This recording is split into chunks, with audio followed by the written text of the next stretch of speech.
Dear future generations, I think I speak for the rest of us when I say, sorry. The climate strike was organized by cynical adults.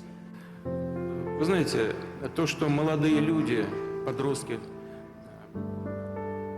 обращают внимание на острые проблемы сегодняшнего дня, в том числе на проблемы экологии, это правильно и это очень хорошо, и их, безусловно, нужно поддержать.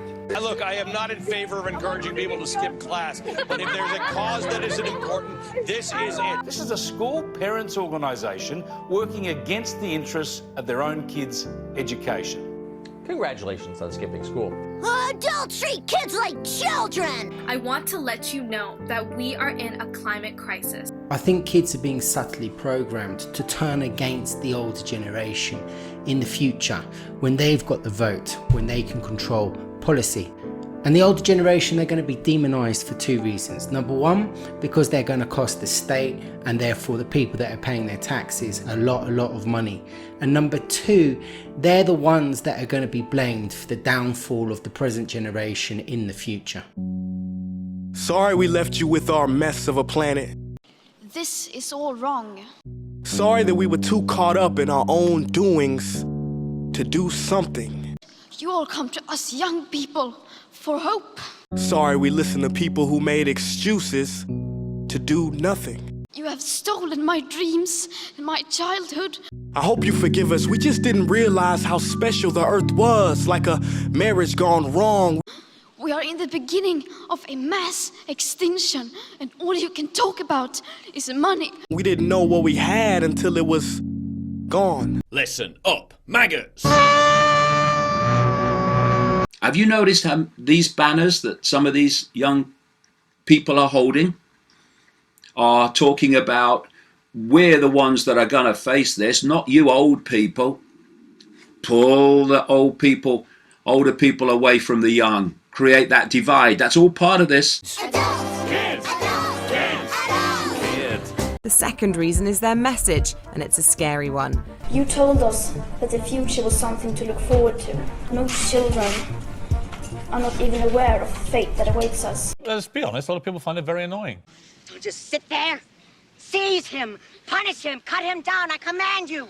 Have you done anything this week that Greta might disapprove of? But I dreamed the boogeyman was after me, and he's Boogeyman! This is the story of how your safety and future finances were robbed. Exxon's very own scientists were the first to present a series of groundbreaking papers explaining that burning fossil fuels will influence the climate as the carbon dioxide released will cause a greenhouse effect. This happened right in the early 1980s. Here is part of an internal memo from Exxon at the time. There is currently no unambiguous scientific evidence that the Earth is warming. If the Earth is on a warming trend, we're not likely to detect it before 1995. One of the most frustrating parts of this story is that Exxon did believe their climate change science. They secretly paid scientists to promote fake science. In 1997, Lee Raymond, the CEO of Exxon at the time, actually decided that in a presentation he was going to say that no, in fact, according to their science, the Earth was cooling. This was a full lie. Sorry we listened to people who made excuses to do nothing. And they released this memo. The scientific debate is closing against us, but not yet closed. There is still a window of opportunity to challenge the science. Later in the memo it reads, should the public come to believe that the scientific issues around global warming are settled, their views about global warming will change accordingly. Therefore, we need to continue to make the lack of scientific certainty a primary issue of debate. This is a huge injustice, all these lies and deceit that these companies did to the public consciousness. I was lied to, you were lied to, your parents were lied to, and these oil companies did all of this because they were short-sighted. They wanted to make money for themselves. And all you can talk about is money. But we need to think about the future, and we as young people are the ones who are left to kind of figure out this mess.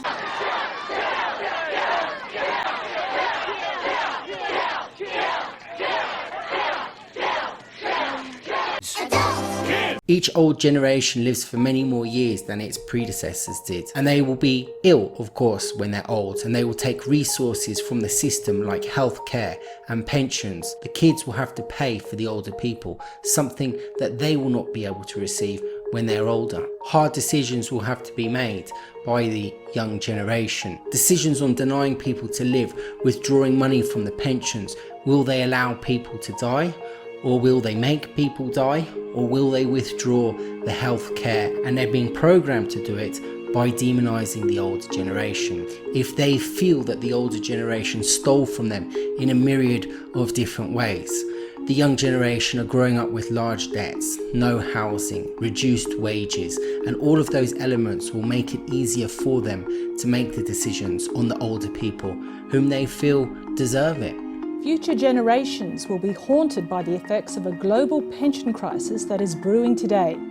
These are the words of the World Economic Forum. What are the consequences for future generations if the government does not? Governments and policymakers don't act today. So one of the clear consequences is poverty in old age. We gotta seek out some higher ground.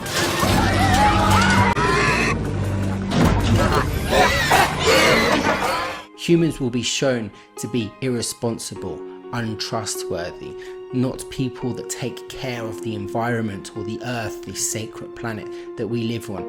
And because of that, those companies will be put, I think, into the state sector. People in the future are going to be prosecuted for crimes that they've committed against the environment. And this is an interesting one because I think that is going to be the government showing off that they really are on the side of the people, giving the people what they want. We are legally advising on ecocide crime to become an international crime at the International Criminal Court. Ecocide is the extensive damage, destruction to or loss of ecosystems. Existing law it does not go far enough in terms of stopping serious harm, ecological harm and climatic harm. We're talking about criminal law here, so you're looking at CEOs, directors, ministers, heads of state who can be held to account within an international criminal court. Fight for Our Futures movement is giving youth a platform to vocalize that we will not stand for world leaders to act like children. Mother Nature is crying. Kids. And we don't want to just make the planet livable for our generation. We want to make the planet sustainable for all, for generations after us. I am the word and the giver of his laws. Disobedience to me is disobedience to him. Do it now, or your punishment shall be 1,000 times 1,000 deaths, each more horrible than the last. I'm in danger. Hi guys, I'd really appreciate it if you could press that button with the thumb, or you can press the big red button. These videos take an incy-wincy bit of time to make, and I'd really appreciate your appreciation. Thank you so much.